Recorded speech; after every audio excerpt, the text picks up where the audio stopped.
जय हिंद, नमस्कार। स्वागत आप सभी का एक और वीडियो में। वीडियो है एक एग्जामिनेशन को लेकर। जी हाँ, सेट स्टेट एलिजिबिलिटी टेस्ट।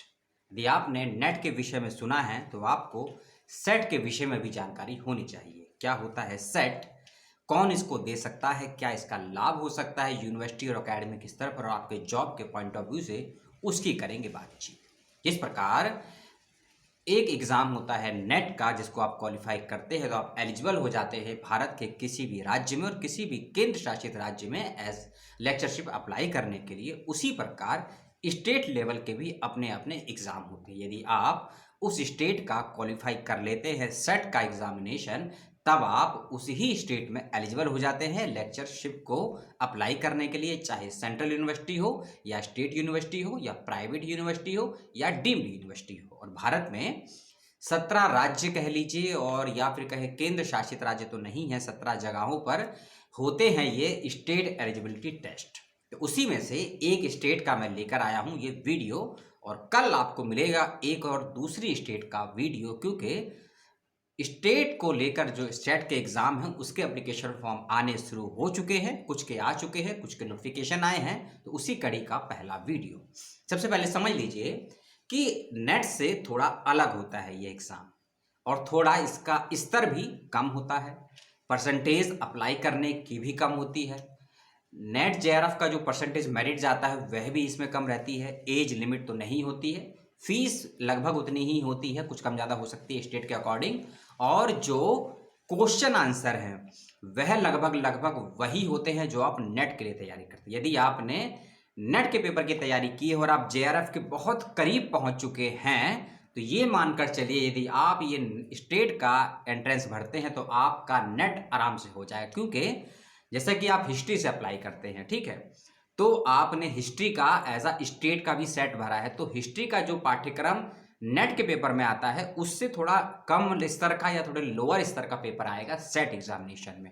इस बात का ध्यान रखिएगा। इसीलिए यदि मान लीजिए आप महाराष्ट्र के रहने वाले हैं तो महाराष्ट्र में तो सेट होता ही है, लेकिन कोई वैकेंसी आई है यदि एमपी के अंदर, मध्य प्रदेश में, लेकिन आपका नेट नहीं हो पाया है या जेआरएफ नहीं हो पाया है, लेकिन आप यदि मध्य प्रदेश का सेट या फिर महाराष्ट्र का सेट निकाल लेते हैं लेकिन नेट और जेआरएफ नहीं है, तो आप महाराष्ट्र में और मध्य प्रदेश में भी किसी भी प्रकार की जॉब के लिए अप्लाई कर सकते हैं, यूनिवर्सिटी में, कॉलेज में, प्राइवेट में, सेंट्रल में, डीम्ड में। याद रखिएगा इस बात का, इसीलिए बहुत महत्वपूर्ण है यह है।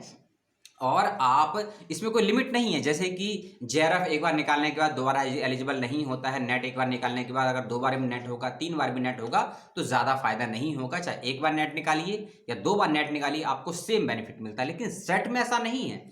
सेट में देखिए क्या एक एक्स्ट्रा बेनिफिट होता है, इसीलिए मैंने भी अप्लाई किया है 2 स्टेट का सेट। आप भी कर दीजिएगा अप्लाई यदि आपका सब्जेक्ट है, क्योंकि जैसे कि नेट के अंतर्गत 100 से अधिक सब्जेक्ट होते हैं, सेट में कुछ कम सब्जेक्ट होते हैं, लेकिन 50% सब्जेक्ट होते हैं, कोई दिक्कत नहीं आएगी। यदि आपने महाराष्ट्र से इसका सेट निकाला है और आपने एमपी का भी सेट निकाला है, आपने उत्तर प्रदेश का भी सेट निकाला है, बंगाल का भी सेट निकाला है, तो आप सभी राज्यों में एलिजिबल होंगे, उन सभी राज्यों में जहां जहां का आपने सेट निकाल लिया है।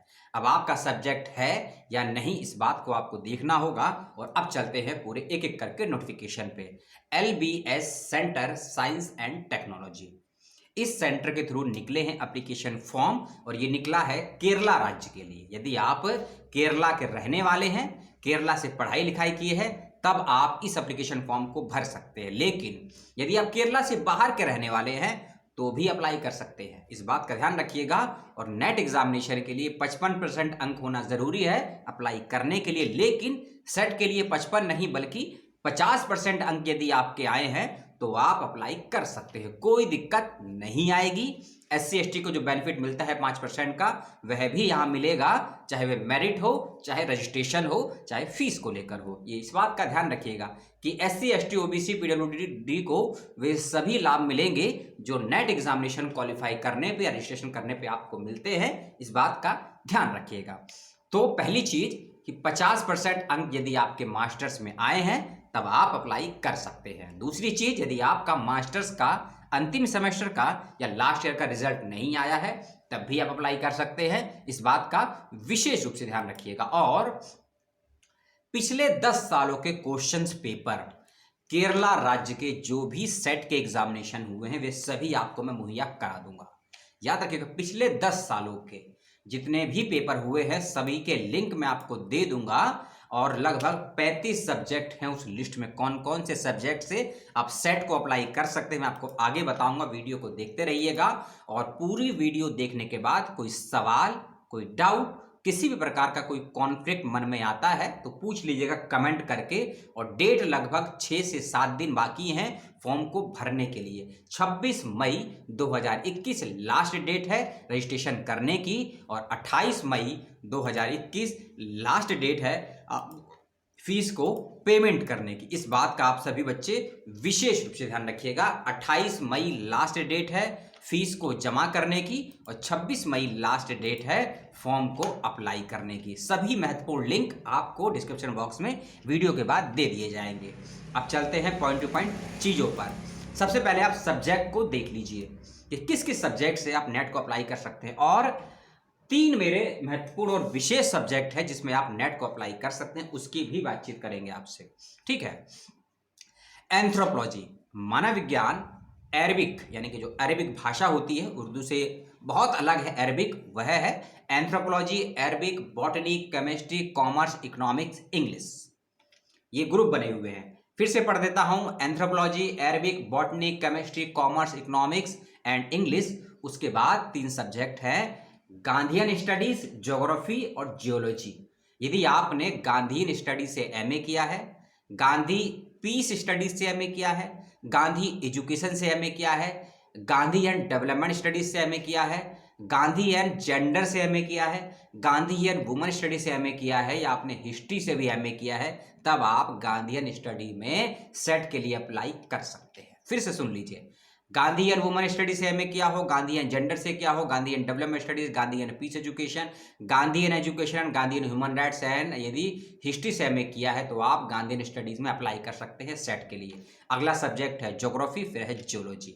उसके बाद एक सब्जेक्ट है Hindi, history, home science, Islamic studies, journalism और कन्नड़ा। कन्नड़ा जो भाषा है कर्नाटक की, केरला की जो भाषा है कन्नड़ा, इस बात का ध्यान रखिएगा। ठीक है, और सब्जेक्ट भी है, मलयालम है, मैथमेटिक्स है, म्यूजिक है, फिलॉसफी है, फिजिक्स है, पॉलिटिकल साइंस है, और साइकोलॉजी यानी कि मनोविज्ञान है। और सब्जेक्ट है संस्कृत है, सोशल साइंस है, सोशलॉजी है, स्टैटिक्स है, तमिल है, उर्दू है, जियोलॉजी है और बायोटेक्नोलॉजी है। वो जियोलॉजी था, ये जियोलॉजी है, जी और जेड का अंतर है। ठीक है, तो इन 35 सब्जेक्ट में आप अप्लाई कर सकते हैं। एक से अधिक सब्जेक्ट में अप्लाई कर सकते हैं, एक सब्जेक्ट में भी, लेकिन यदि एक ही दिन आपके 2 पेपर होते हैं तो आपको एक पेपर छोड़ना होगा, इसकी जिम्मेदारी आपको लेनी है। ठीक है, और चलते हैं चीजों पर। आपको 2 घंटे का पेपर होगा, एमसीक्यू माध्यम से आएंगे क्वेश्चन, इस बात का ध्यान रखिएगा। ठीक है, और बहुत सी चीजें यूजीसी के नेट से ही मिलती हैं, इस बात का ध्यान, लेकिन बहुत स्तर इसका कम हो जाएगा। कम से मतलब जहां आपको यूजीसी नेट के पेपर में जेआरएफ होने के लिए 150 में से लगभग आपको 110 या 90 क्वेश्चन ठीक करने होते थे जेआरएफ प्राप्त करने के लिए, और 60 से 70 क्वेश्चन पे आपको नेट मिल जाया करता था। लेकिन यदि आपके 60 से लेकर 70 क्वेश्चन भी यहाँ ठीक हो जाते हैं, 55 से अगर कैटेगरी में है 55 से 60 भी हो जाते हैं तो भी आपको नेट प्राप्त हो जाएगा। बहुत अच्छा पेपर होता है और बहुत चांसेस है आपका जॉब लेने के लिए, क्योंकि स्टेट में बहुत सी वैकेंसीज आती हैं, लेकिन समस्या है कि हमारे पास नेट नहीं होता है, जेआरएफ नहीं होता है, अप्लाई नहीं कर पाते हैं, एज हमारी खत्म होने लगती है। लेकिन यदि आपके पास स्टेट क्वालिफाई हो जाता है सेट का, तब आप अप्लाई कर सकते हैं। इस बात का बहुत बड़ा है महाराष्ट्र, बहुत बड़ा है मध्य प्रदेश, बहुत बड़ा है उत्तर प्रदेश और बहुत बड़ा है आंध्र प्रदेश। इन सभी राज्यों में होते हैं सेट के एग्जामिनेशन। उसको क्वालिफाई कर लेंगे तो आपके ऐसा अकेडमिक रिकॉर्ड में, आपके रिज्यूम में, आपके करियर में, जॉब के अंदर बहुत ज्यादा आपको बेनिफिट मिलेगा। और इसके साथ साथ आप स्टेट के स्तर का यदि किसी तैयार का पीसीएस का तैयारी कर रहे हैं तो उस पॉइंट ऑफ व्यू से भी स्टेट का एग्जामिनेशन और उसकी प्रिपरेशन और उसका एग्जामिनेशन का ट्रायल आपके लिए बहुत ज्यादा बेनिफिट होने वाला है एज अ करियर के पॉइंट ऑफ व्यू से। इस बात का ध्यान रखिएगा। अब थोड़ा सा समझ लेते हैं परसेंटेज को लेकर। यदि आपके पेपर 1 और पेपर 2 में 40-40 अंक आते हैं और टोटल हो जाते हैं आपके 40-40 80 हो जाते हैं, इस बात का ध्यान रखिएगा। लेकिन 40-40 होने पर तो आप मेरिट की लिस्ट में आ जाएंगे। लेकिन यदि आप 48 ले लेते हैं यानी कि 44-44 ले लेते हैं तो आपका नेट 100% आपके हाथ में हो जाएगा।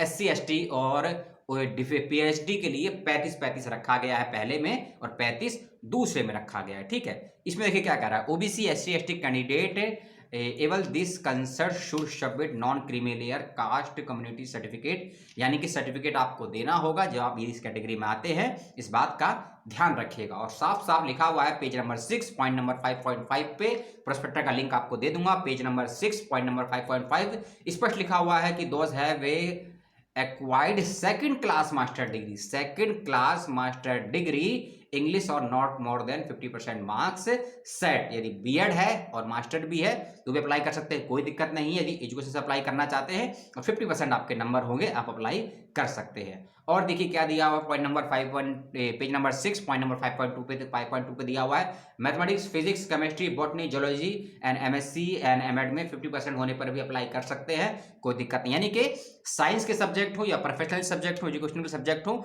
उसके अंदर भी यदि आपका 50% आया है मास्टर्स के अंतर्गत तो भी आप अप्लाई कर सकते हैं। इस बात का वेरी केयरफुली से ध्यान रखिएगा, प्रोस्पेक्टर को ध्यान से पढ़ लीजिएगा, कोई दिक्कत नहीं आने वाली है। और रजिस्ट्रेशन फीस एससी एसटी और ओबीसी कैंडिडेट के लिए एससी एसटी और पीडब्ल्यूडी कैंडिडेट के लिए फीस रखी गई है 500 रुपए, और साथ ही साथ में जर्नल ओबीसी कैंडिडेट के लिए फीस रखी गई है 1000 रुपए की। ठीक है, ईडब्ल्यूएस का जिक्र नहीं है, हो सकता है जनरली ऑनलाइन फॉर्म है। और एंट्रेंस एग्जामिनेशन का स्टेट मैं आपको बता देता हूं थोड़ी देर में, सारा प्रोसेस ऑनलाइन है, इसको कर लीजिएगा। और डिस्ट्रिक्ट कहाँ कहाँ एंट्रेंस होंगे उसके लिए 10 विकल्प दिए हैं, 10 यानी कि 14 दिए हैं। मैं नाम पढ़ देता हूं, तिरुवनंतपुरम, कोटम, अरे यार कन्नड़ में नाम है, कन्नड़ दिक्कत होती है फिर भी, कोटम, इडुक्की, एर्नाकुलम, टेस्सरी, पालक्कोंडा, पलमपुरा और कन्नूर, कासरगोड। बहुत अच्छी जगह है कासरगोड, लाइफ में 3 बार गया हूं।